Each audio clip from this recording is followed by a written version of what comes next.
नमस्कार दोस्तों, मेरा नाम है विनीत पाठक। स्वागत है आपका अपने YouTube चैनल विनीत पाठक सर की पाठशाला में। आप सीख रहे हैं हमारे साथ इंग्लिश ग्रामर। इंग्लिश ग्रामर में हम पढ़ रहे हैं parts of speech. Parts of speech में हम पढ़ रहे हैं वर्ब। जी हाँ, आपने हमारे वर्ब के फर्स्ट वीडियो में वर्ब का इंट्रोडक्शन सीखा। वर्ब के इंट्रोडक्शन के बाद आपने उसमें फाइनाइट वर्ब के बारे में सीखा। तो हमने क्या कहा था? हमने कहा था कि जो वर्ब होते हैं वो दो तरह के होते हैं, यानी कि there are two kinds of verb, finite verb and non finite verb. हमने कहा कि जो फाइनाइट वर्ब्स होते हैं वो अपने सब्जेक्ट के और अपने टेंस के बदलने पर बदल जाया करते हैं। जी हाँ, फिर से सुनिए। हमने कहा कि वर्ब ऐसे वर्ब जो अपने सब्जेक्ट के और अपने टेंस के बदलने पर बदल जाते हैं, फाइनाइट वर्ब कहलाते हैं। इस वीडियो में हम सीखेंगे दूसरा काइंड, कौन सा? Non finite verb. तो नॉन फाइनाइट वर्ब कौन से होते हैं बेटा? नॉन फाइनाइट वर्ब ऐसे वर्ब्स होते हैं जो अपने सब्जेक्ट और टेंस के बदलने पर नहीं बदलते हैं। जी हाँ, बिल्कुल सही सुना आपने। फिर से सुनिए।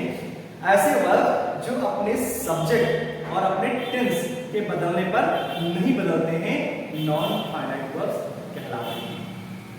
तो हम इस वीडियो में नॉन फाइनाइट वर्ब के बारे में सीखेंगे। तो हम इस वीडियो में सीखने वाले हैं नॉन फाइनाइट वर्ब्स।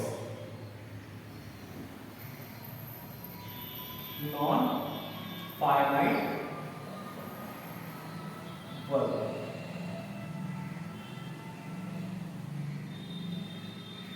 क्या सीखेंगे बेटा? Non finite verb. एक बार फिर से सुन लीजिए। नॉन फाइनाइट वर्ब क्या होते हैं?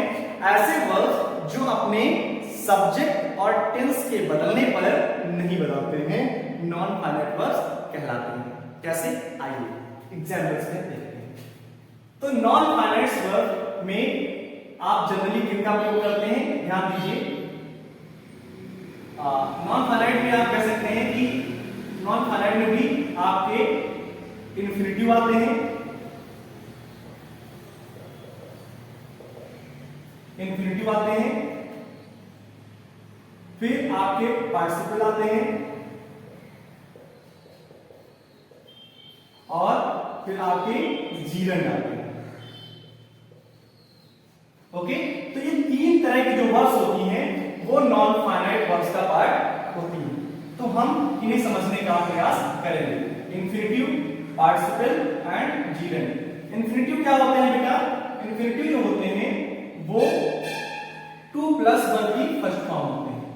2 प्लस वर्ब की फर्स्ट फॉर्म होते हैं। ओके, पार्टिसिपल क्या होते हैं? ये एक्चुअली तीन तरह के होते हैं। तो प्रेजेंट पार्टिसिपल जो होता है वो आईएनजी होता है। आप ऐसे समझ लो कि जो पार्टिसिपल होते हैं वो वर्बल एडजेक्टिव होते हैं, यानी वर्ब प्लस एडजेक्टिव होते हैं। ओके, और जो जीरंड होते हैं वो वर्बल नाउन होते हैं, यानी वर्ब प्लस नाउन होते हैं। राइट? तो इन्फिनिटिव क्या होता है? 2 प्लस वर्ब की फर्स्ट फॉर्म। पार्टिसिपल क्या होते हैं? पार्टिसिपल होते हैं वर्ब प्लस एडजेक्टिव, यानी कि वर्बल एडजेक्टिव। जबकि जीरंड क्या होते हैं? वर्बल नाउन, यानी कि वर्ब प्लस नाउन। हम इनका जब विस्तृत प्रयोग पढ़ेंगे अलग अलग टॉपिक में, तब हम इन्फिनिटिव को प्रॉपर आपको सिखाएंगे, पार्टिसिपल प्रॉपर सिखाएंगे और जीरंड पार्टिसिपल प्रॉपर तरीके से आपको सिखाएंगे। लेकिन अभी हम यहाँ पर वर्ब को चूंकि पढ़ रहे हैं तो हम यहाँ पर लाइटली इनसे पास होते हुए चले जाएंगे। तो हम यहाँ पर बहुत ज्यादा टाइम वेस्ट ना करते हुए हम सिर्फ वर्ब के बारे में समझने का प्रयास करेंगे। तो देखिए एग्जांपल्स के थ्रू, जैसे I like to eat, I like to eat the apple, I like to eat apple, I like to eat apple.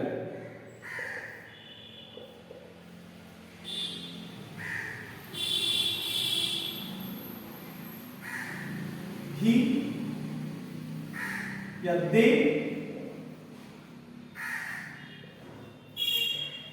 they want to eat apple. She wanted या या शी, चलिए शी वांटेड लिखते, she wanted to ईट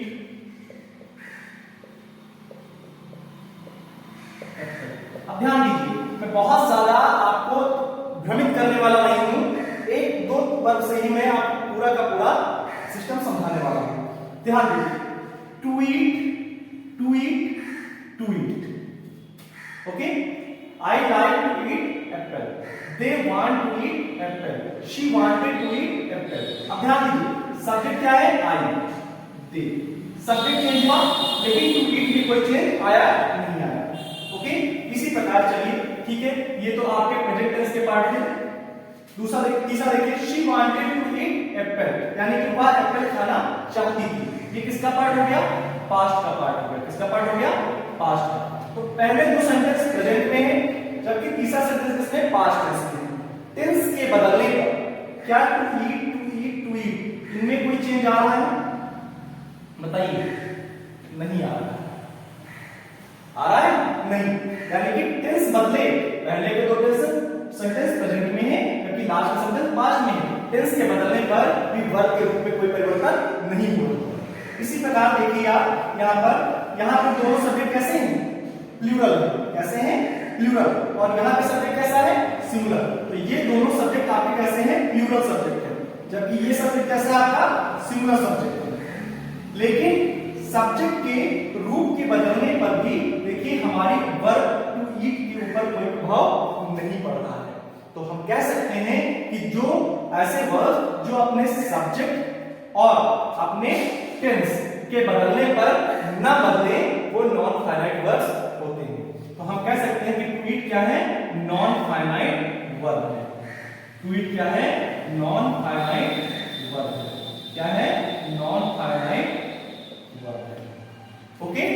तो इस तरह से आपने non finite verbs के बारे में समझा। आशा है आपको बहुत अच्छे से नॉन फाइनाइट वर्ब्स समझ में आ गए होंगे। अगर आपको कोई डाउट रह जाता तो कमेंट बॉक्स में जाकर हमें बताइए, नेक्स्ट वीडियो में आपका डाउट जरूर क्लियर करेंगे। इसी प्रकार हमारे साथ अच्छे से न सिर्फ इंग्लिश ग्रामर बल्कि तमाम सारे और सब्जेक्ट, मैथमेटिक्स, साइंस, हिस्ट्री और कंप्यूटर सर्विस सीखने के लिए अभी हमारे YouTube चैनल को सब्सक्राइब कर लीजिए और बेल आइकन दबाना बिल्कुल मत भूलिएगा, ताकि नेक्स्ट वीडियो का नोटिफिकेशन आपको YouTube पे इजीली प्राप्त हो जाए और हमारे साथ बेहतर तरीके से कंटिन्यूअसली सीख सकें। बहुत बहुत धन्यवाद।